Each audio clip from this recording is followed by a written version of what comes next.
everyone. I'm Rabbi Wolk. I'm the community chaplain with Jewish Family Service. I work closely with Faith Presbyterian Hospice, and I hope this finds you well. I thank them for their opportunity to share with you some thoughts. Today is actually, we're videoing this on Martin Luther King Jr. Day in January. A very significant day on our American calendar. An individual,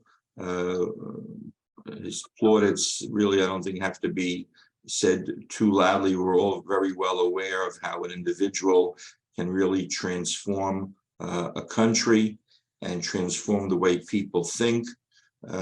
Perhaps his most outstanding quote is about judging people not by the color of their skin, but by their character.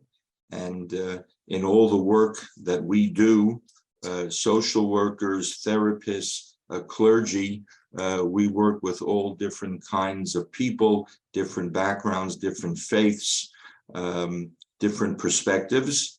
And what makes our country strong is all of us pulling together and working together. And I think the greatest legacy for Dr. King would be for more and more people to follow in his footsteps. So these kinds of dates on our calendar are not just a day off from work for some. Jewish Family Service, we're actually open today because we believe that what we do is following in the footsteps of Dr. King's legacy, helping individuals, whether it's through our food pantry, social workers, grief counselors, etc., as is everything that all of you do as well. So we hope that Dr. King's example will continue to bring vigor and commitment to all people. I want to just share with you a brief thought from the Torah, the 5 books of Moses.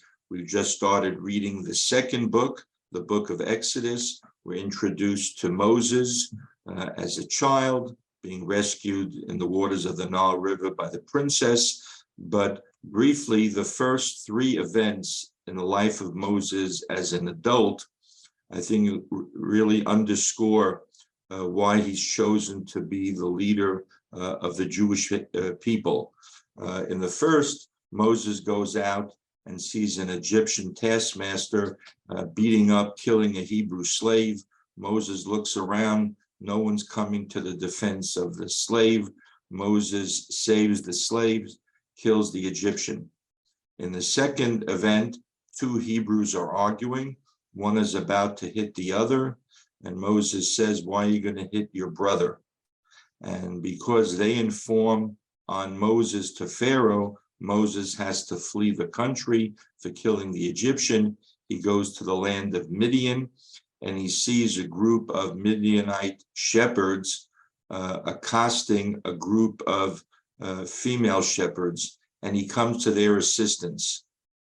He gets rid of the male shepherds. He gives water to the flocks of the women shepherds. 3 events. In the first, involves a Hebrew and an Egyptian. The second episode involves 2 Hebrews. The third episode involves 2 non-Hebrew groups, the Midianite groups. In all 3 situations, Moses intercedes in order to come to the assistance and the aid of the one who's being attacked, who's being accosted, who's being taken advantage of. Shortly thereafter, God appears to Moses at the burning bush and appoints him the leader of the children of Israel. What's the connection? I think in these 3 episodes, Moses demonstrated that no matter who it is that's being taken advantage of, no matter who it is who's being attacked, Hebrew or non-Hebrew, Moses sprang into action. And Moses was interested in the well-being of each individual, When Moses is a shepherd for his father-in-law Jethro, Moses is interested in each particular sheep. When one little sheep runs away, Moses goes after that sheep. That demonstrates that Moses is interested not only in the big group, the big picture, but the individual. And that's a very important trait that a leader has to have. Not only be willing to lead the nation, the group, but that nation, that group is made up of individuals. In everything that we do in our professional lives, we focus on the individual, on the person, his or her needs, the help that he or she requires. That's a very important undertaking.